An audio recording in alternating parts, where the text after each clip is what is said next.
La vidéo que vous allez voir, qui suit, a été enregistrée dans les conditions du direct, dans le cadre du cours d'initiation au journalisme organisé par Madame Conseil, enseignante d'espagnol à la faculté de lettres et sciences humaines du pôle universitaire régional de Martinique de l'Université des Antilles.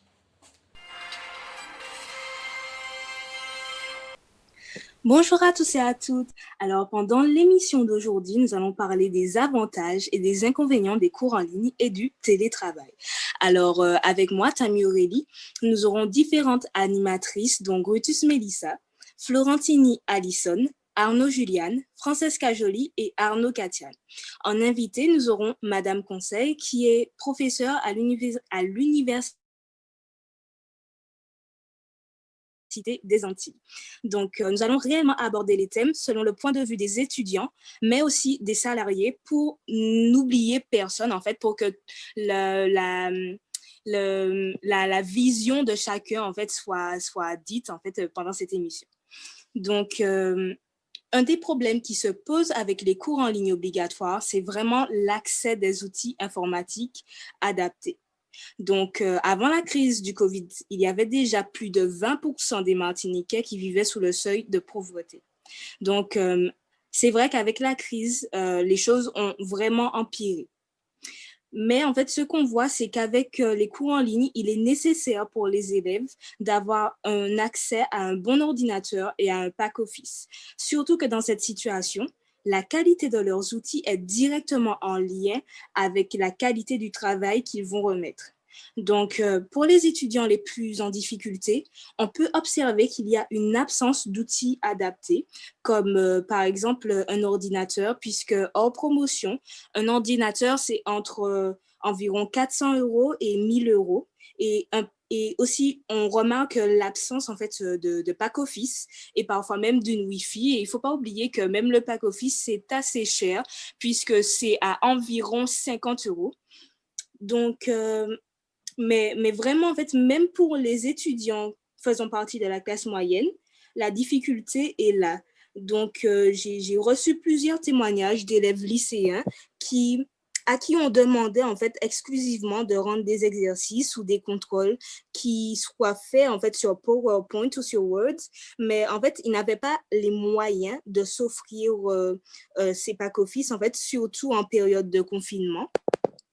Et j'ai aussi eu en fait le témoignage d'étudiants universitaires qui ont eu des difficultés en fait avec l'écriture en fait de leur mémoire parce que pendant le confinement, leur ordinateur est tombé en panne et du coup en fait ils se sont retrouvés à écrire sur leur portable, à faire leur mémoire sur leur portable.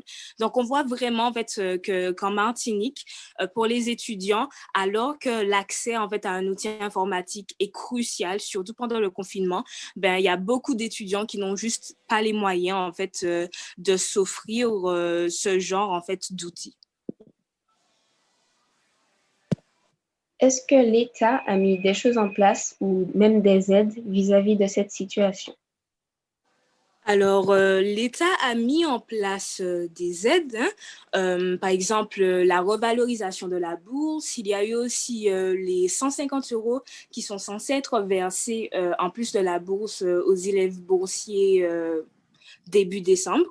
Mais il y a eu aussi en fait une aide non remboursable donnée par la CTM qui va jusqu'à 900 euros. Mais en fait, ce qu'on remarque, c'est que toutes ces aides, en fait, ne suffisent pas à aider les étudiants, surtout que avant même la crise, il y avait plusieurs étudiants qui disaient qu'il était nécessaire d'augmenter en fait les bourses. Alors certes, maintenant les bourses ont été augmentées, sauf que vu que la situation de certains étudiants est encore plus difficile, ça ne suffira tout simplement pas. Surtout qu'on voit en fait que certains étudiants doivent payer leur loyer et quand on leur dit en fait que leur bourse est à peu près à 600 euros pour ceux qui en ont le plus, hein, et ben entre payer leur loyer et manger et acheter un ordinateur, ben il y en a beaucoup qui sont tout simplement obligés de choisir de payer leur loyer et de manger. Donc, maintenant, je vais laisser la place à ma collègue Alison qui va vous parler d'un sujet très important.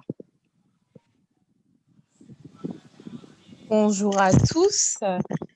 Je vais vous parler des dangers de l'exposition aux écrans. Comme nous le savons, la situation actuelle sanitaire nous impose avec le confinement l'usage du distanciel. Nous nous retrouvons enfermés dans la bulle du numérique pour étudier ou travailler. C'est bien connu, je pense que vous le savez, tout excès nuit. S'ils sont censés procurer bien-être, liberté et plaisir, les écrans peuvent générer de nombreux désordres physiques, psychologiques et sociaux en cas de pratique excessive. Quand on parle des dangers de l'exposition aux écrans, on a tendance à penser directement qu'à la santé de nos yeux. Effectivement, cette omniprésence des écrans dans notre quotidien cause des effets néfastes sur nos yeux, comme l'apparition de troubles de la vision.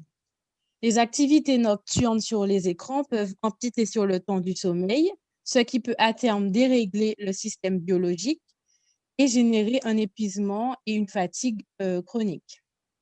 De même, la lumière bleue, je ne sais pas si vous savez qu'est-ce que c'est, eh bien, elle est émise par les écrans, elle bloque l'hormone du sommeil et stimule l'éveil. C'est pour cela qu'il est conseillé de porter des lunettes anti-lumière bleue si on est exposé aux écrans de façon prolongée. D'ailleurs, c'est mon cas. Mais attention, cela ne s'arrête pas là. Le premier danger lié à une surconsommation d'écran chez l'adulte est celui de l'attention multitâche. C'est lorsque les activités sur les écrans perturbent le cerveau. Il ne peut pas être focalisé sur une chose en particulier. À terme, c'est un danger qui menace la santé mentale. C'est un risque non négligeable de connaître des troubles de l'humeur avec l'anxiété, la dépression et encore les comportements agressifs. On assiste aussi à la naissance de plusieurs phobies comme la FOMO, la Fear of Missing Out, qui est la peur de manquer quelque chose. Tout cela est relatif à l'addiction aux écrans. Il n'en est pas moins grave pour les effets sur notre santé physique. Les écrans consomment notre ressource la plus précieuse, c'est-à-dire notre temps. Le temps que l'on devrait accorder à une activité physique, n'est-ce pas? On le passe majoritairement sur nos écrans. De plus, une mauvaise posture prolongée peut être source de douleur, voire déclencher ce qu'on appelle des troubles musculo-squelettiques qui affectent principalement les muscles et les tendons de la région lombaire, de la nuque, des épaules, des poignets et des mains. Pour le danger de l'ordre du social, on oublie comment sociabiliser. Le danger qui menace le sujet surexposé aux écrans est l'isolement social. C'est totalement paradoxal de constater que l'on est dans un univers hyper connecté à nos écrans, qu'on passe la plupart de notre temps sur les réseaux sociaux et que malgré ça, on manque de contact avec les autres. Ce manque aussi, il provoque le repli sur soi. Alors, selon vous, mesdames, comment bien gérer nos rapports aux écrans? Alors, me concernant, je pense que c'est vraiment difficile de gérer notre rapport aux écrans, du sens où, en fait, comme tu disais, hein, à la base, on passe énormément de temps déjà sur les réseaux sociaux, mais en plus de ça, on passe beaucoup de temps à regarder des séries. Donc, à tout ça, c'est rajouter justement les cours en ligne. Donc, c'est très difficile de dire qu'on va gérer ne serait-ce que notre temps sur les écrans, mais je pense en fait que c'est possible. Donc, l'une des choses qui est importante, je pense, c'est aussi de réduire peut-être sur notre temps que l'on passe devant les séries, les films, et puis aussi notre temps sur les réseaux sociaux pour peut-être favoriser autre chose, hein, peut-être des activités avec notre famille ou on ne peut pas dire pour l'instant des activités extérieures étant donné qu'on est en confinement, mais pour favoriser ce genre d'activité-là. Mais aussi, on peut essayer de faire des choses comme, par exemple, mettre nos écrans en noir et blanc. J'ai appris que c'était quelque chose qui vraiment diminuait notre envie, en fait, d'être sur les écrans. Donc, ça pourrait être une des réponses, en fait, pour diminuer notre temps sur les écrans. Je suis tout à fait... Excuse-moi, Mélissa, vas-y. Je suis tout à fait d'accord avec vous. C'est très difficile de pouvoir réduire son temps d'écran, notamment dans le contexte dans lequel on est actuellement. Mais maintenant, il y a des solutions comme limiter le temps d'écran, définir des plages horaires qui permettent de bloquer les applications en quelque sorte. Mais c'est très difficile. Je te rejoins sur ce point. Je pense que le plus difficile pour nous tous, c'est quand même de déposer notre téléphone au minimum 1 heure avant d'aller se coucher, ou bien ne serait-ce que se décrocher totalement du téléphone si, par exemple, on est sur plusieurs écrans à la fois, des choses comme cela. Et bien, merci à vous. Je vais donc passer la parole à Juliane qui va vous présenter la situation du point de vue des professeurs.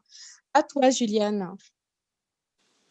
Alors, la fermeture des établissements scolaires pose un véritable problème, celui de la continuité pédagogique. Si la mobilisation s'avère bonne dans l'ensemble, les méthodes divergent beaucoup d'un professeur à l'autre. La bonne mise en œuvre de la mobilisation est cependant entachée par les craintes de 70% des professeurs vis-à-vis des élèves fragiles. Ce sont 42% des professeurs qui estiment la continuité pédagogique impossible avec certains élèves. Les élèves en difficulté peuvent être perdus dans cette situation. Tandis que l'épidémie du coronavirus continue de s'étendre, la continuité pédagogique a été mise en place depuis le début du confinement. En raison de la crise sanitaire, les examens ont lieu à distance. Plusieurs étudiants témoignent de leurs difficultés face à des décisions de dernière minute et des problèmes d'équipement numérique. Personne ne l'a vu venir, le Covid-19 a transformé l'année universitaire en un casse-tête inédit. Pour préparer la tenue des examens, certaines universités se sont mobilisées dès le début du confinement, tandis que d'autres ont dû repousser la fin du semestre afin d'avoir une meilleure organisation vis-à-vis des cours. Je vais maintenant laisser la parole à Madame Conseil, notre invitée du jour. Bonjour Madame Conseil, j'aurais quelques questions à vous poser concernant votre point de vue vis-à-vis de cette situation assez inhabituelle à laquelle nous sommes, étudiants et enseignants, confrontés aujourd'hui. Bonjour, merci de m'avoir invité. Je vous écoute. Comment le confinement a-t-il impacté votre façon d'enseigner et est-ce que l'enseignement à distance est plus difficile que celui en présentiel? Alors, bien entendu, il a fallu s'adapter puisque des cours prévus en présentiel ne sont pas les mêmes que les cours prévus en distanciel. Il existe bien évidemment des cours en ligne dès le début qui ne sont pas du tout mis en ligne de la même façon que les cours qu'on voit actuellement qui passent du présentiel en distanciel. Et effectivement, ça rend la tâche beaucoup plus difficile aux enseignants qui n'avaient pas prévu ce mode d'enseignement et qui doivent donc s'adapter. Par exemple, pour les enseignements en langue, il est assez difficile de prévoir des tâches à distance, puisque ne serait-ce que de l'étude d'un document, d'un texte, demande quand même une interaction qu'il est difficile d'avoir à distance. Il est difficile également de savoir si les textes ou les documents qu'on donne sont visualisés sérieusement. On ne sait pas non plus, on n'a pas non plus de données suffisantes pour savoir si effectivement tous les élèves, tous les étudiants reçoivent en même temps les documents, ce qui ne facilite pas du tout la tâche de l'enseignant. Et j'imagine évidemment la tâche également de l'étudiant. Donc, on se retrouve face à une situation où il faut sans cesse s'adapter, innover, essayer toujours de garder le contact avec les étudiants. J'ai eu également des témoignages de mes collègues qui ont évoqué aussi leurs difficultés. La sédentarité aussi, puisqu'on se retrouve face à des écrans plus longuement. Ce n'est pas évident. Voilà, il faut s'adapter, mais on doit aussi essayer de garder une certaine frontière entre vie familiale ou vie privée et vie professionnelle. Donc, je pense que c'est la même chose pour les étudiants, surtout ceux aussi qui ont une vie de famille ou les salariés. Sauf que je pense qu'effectivement, pour les salariés, comme les étudiants en situation de handicap, effectivement, cette mise en ligne, finalement, peut-être facilite beaucoup de choses, puisque, évidemment, on peut toujours retrouver les cours des enseignants. Après, la difficulté se retrouve au niveau des évaluations ou de l'interaction. Véritablement, c'est pas du tout la même démarche, le cours en présentiel et les cours en ligne. Il faut vraiment établir une organisation, des plages horaires, comme vous l'avez dit précédemment, pour faire les choses en temps limité et ne pas rester effectivement indéfiniment devant l'écran, parce qu'effectivement, on se retrouve très, très, très fatigué au bout d'une journée. Voilà. J'ai aussi un témoignage d'un collègue, je ne sais pas si vous allez l'entendre, j'essaie de vous la passer, si ça peut, attendez, je regarde, vous allez me dire si vous l'entendez. Alors, tout d'abord, nous allons passer la parole à Mélissa, qui va nous parler de l'adaptabilité au numérique des profs et des difficultés à faire face à la triche et bien sûr à l'absence d'interaction entre professeurs et étudiants. Merci beaucoup, Juliane. Alors, bonjour à tous et à toutes. Il est vrai que cette épidémie du coronavirus a littéralement changé notre mode de vie et a impacté tous les secteurs, notamment le secteur tertiaire et par conséquent le monde du travail en général. Les entreprises ont dû se réinventer, innover, s'adapter au vu de la crise sanitaire et du contexte du confinement.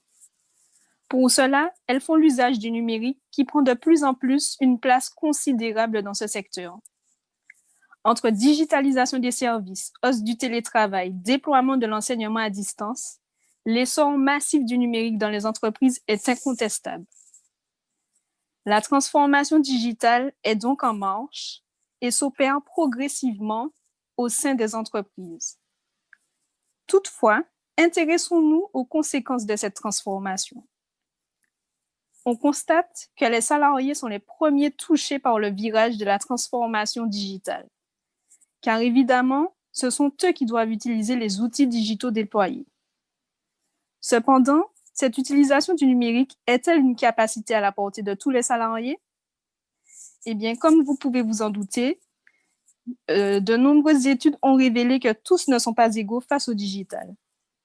Certains sont relativement à l'aise avec les nouvelles technologies, tandis que d'autres se sentent dépassés. Ainsi, pour éviter ce stress numérique et lutter contre la fracture numérique, les entreprises mettent en place des alternatives consistant à accompagner et à former les collaborateurs aux outils digitaux. Bonjour, Madame Conseil, j'aurais quelques questions pour vous. Vous êtes professeur d'espagnol au sein de l'Université des Antilles, mais on peut dire aussi que vous êtes un membre travaillant et contribuant à la réussite des élèves au sein de cette organisation. Au vu de la situation actuelle, on peut, pour ainsi dire, que vous êtes en situation de télétravail. Ainsi, j'aimerais tout d'abord vous demander, est-ce que vous vous sentez relativement à l'aise avec les nouvelles technologies? Alors, ça fait déjà un moment que nous utilisons les nouvelles technologies. J'ai des cours en ligne, ça fait déjà pratiquement 5 ans. Bien entendu, il y a des choses toujours à découvrir concernant les nouvelles technologies, mais il suffit bien entendu de s'adapter, de chercher. C'est un petit peu ça la nouvelle technologie. Nous avons aussi quelques formations prévues au sein de l'université. Le service TIS nous proposait donc des formations à la plateforme pour l'enseignement en ligne, mettre les cours en ligne. Donc, oui, nous sommes plus ou moins préparés, plus ou moins formés, mais bien entendu, je pense que c'est comme l'enseignement, il faut toujours s'adapter et aller vers des formations par rapport aux nouveautés. D'accord. Donc, ces formations, se sont-elles bien déroulées? Oui, nous avons quand même un service qui est très réceptif, disponible. Quand nous avons des difficultés, évidemment, hein, face à la situation, ils sont très, très occupés.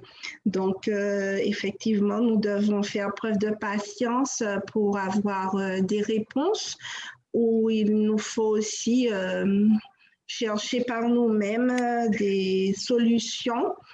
Dans notre département, par exemple, lors du premier confinement, heureusement que nous avions établi des contacts via WhatsApp avec nos étudiants. Donc, nous avions des groupes dans les différentes licences, licence 1, 2, 3, master, etc., qui fait que nous avions pu garder le contact et essayer de voir comment, en attendant les solutions proposées par le président, comment nous pouvions avoir les exercices, donner des exercices ou en tout cas maintenir le contact avec les étudiants.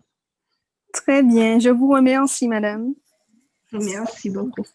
Je passe maintenant la parole à ma collègue Francesca qui va vous parler d'un sujet très intéressant concernant la difficulté de faire face à la triche et l'absence d'interaction entre les élèves et les enseignants. Francesca, c'est à toi. Merci beaucoup, Mélissa. Depuis le début de la crise sanitaire, on remarque que les cours en ligne ne cessent de se multiplier, mais qui dit cours en ligne dit forcément examen. Beaucoup se plaignent, disent que les cours sont peu adaptés aux élèves en difficulté, qu'il y a peu d'interaction entre les élèves et les profs et que les plateformes numériques sont peu adaptées au contrôle de connaissances.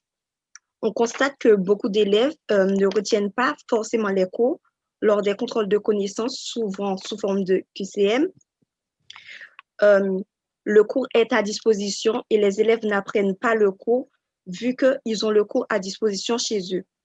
Beaucoup d'élèves disent ne pas interagir à cause d'un contenu trop théorique. Selon plusieurs sources, les apprenants ne peuvent pas mettre en pratique les connaissances acquises car le contenu est trop dense et trop théorique.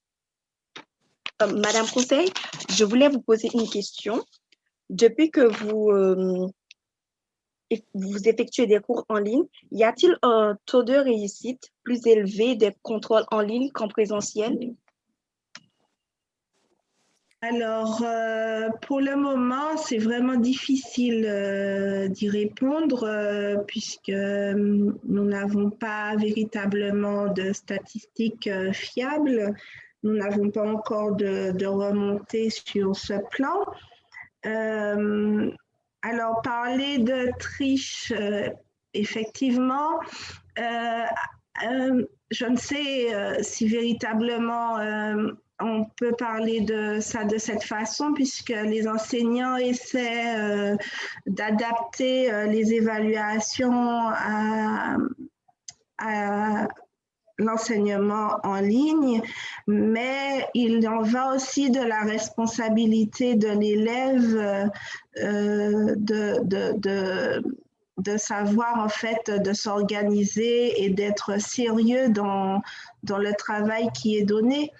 Après, il y a des façons effectivement de pouvoir mettre l'étudiant en situation d'examen, mais effectivement, avec les problèmes de stabilité, d'Internet, de connexion, il n'est pratiquement pas possible de faire une évaluation en temps limité comme on pourrait le faire en présentiel.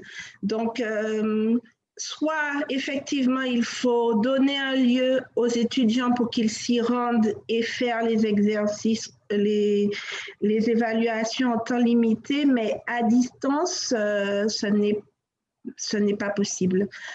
Mis à part effectivement de laisser une durée assez longue, c'est-à-dire au moins 2 jours, pour que 2 jours ou 24 heures pour que l'étudiant qui n'aurait peut-être pas l'accès à Internet puisse se déplacer, en fait, pouvoir faire ses évaluations ou qu'il prévoit aussi, hein, l'enseignant doit s'adapter, mais effectivement l'étudiant aussi, hein, c'est vraiment le côté humain face à la machine qui est vraiment mis à disposition pour trouver des solutions.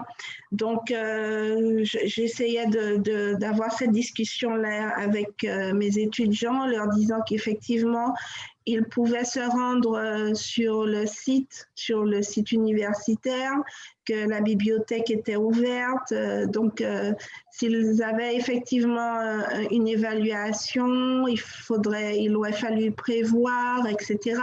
Donc, ce n'est pas simple, mais effectivement, il faut vraiment avoir de bonne volonté pour pouvoir réaliser ses évaluations et son semestre. Merci beaucoup, Madame Conseil. Alors, j'ai quelques questions à poser aux étudiants qui font face aux cours en ligne.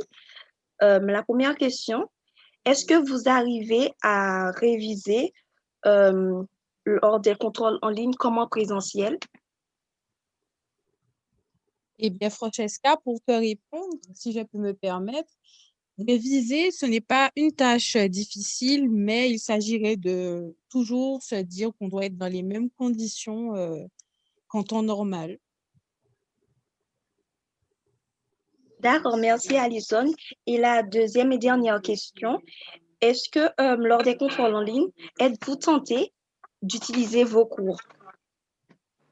Alors, évidemment, je suis tentée d'utiliser mes cours lors des contrôles en ligne, mais je ne les utilise pas car en tant qu'étudiant, nous devons acquérir un certain nombre de connaissances pour pouvoir les exploiter lors des contrôles et non pas regarder sur nos cours si nous avons bien répondu à une question posée.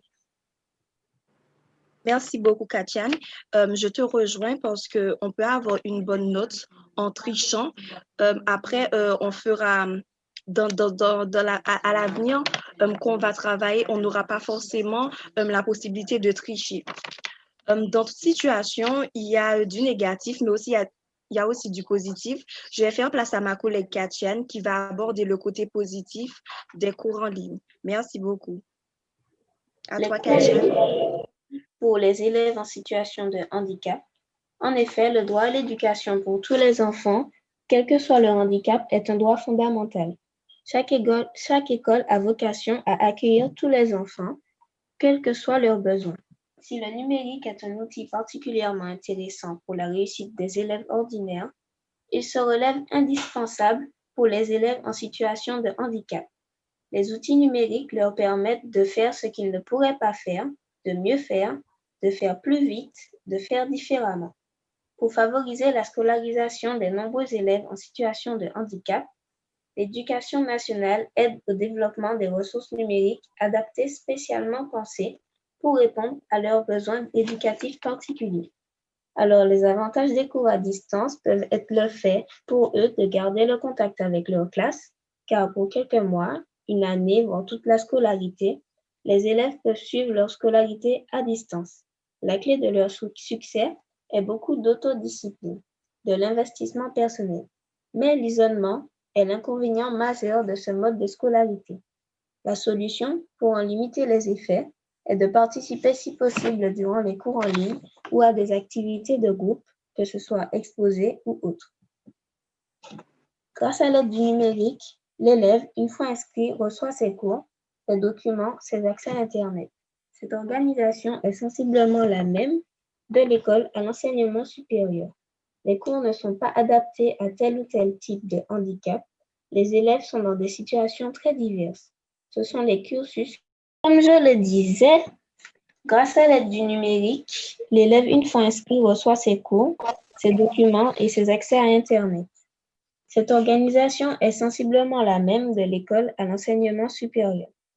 Les cours ne sont pas adaptés à tel ou tel type de handicap. Les élèves sont dans des situations très diverses. Ce sont les cursus que les conseillers de scolarité s'efforcent d'aménager au cas par les familles. Cela permet d'améliorer l'accessibilité des cours et un autre avantage est que cela règle une partie des problèmes d'encombrement posés par les supports papier des élèves hospitalisés. L'enseignement à distance, contrairement à l'enseignement en présentiel, permet de fournir une formation en temps et lieu asynchrone. Les apprenants n'ont plus besoin de se déplacer et de se conformer à des horaires. On se forme où l'on veut, quand on veut. Il suffit de disposer d'une connexion Wi-Fi et d'un ordinateur portable, d'une tablette ou d'un smartphone. Avec l'enseignement à distance, il est inutile de se déplacer ou de demander à un professeur de venir à domicile. Les cours auront la particularité d'être effectués en ligne. On peut travailler dans un environnement familier qui permet de travailler facilement. De plus, un gain de temps considérable est à prévoir. Nous vous remercions d'avoir suivi cette émission radio et nous espérons vous avoir éclairé sur le sujet du jour. À bientôt.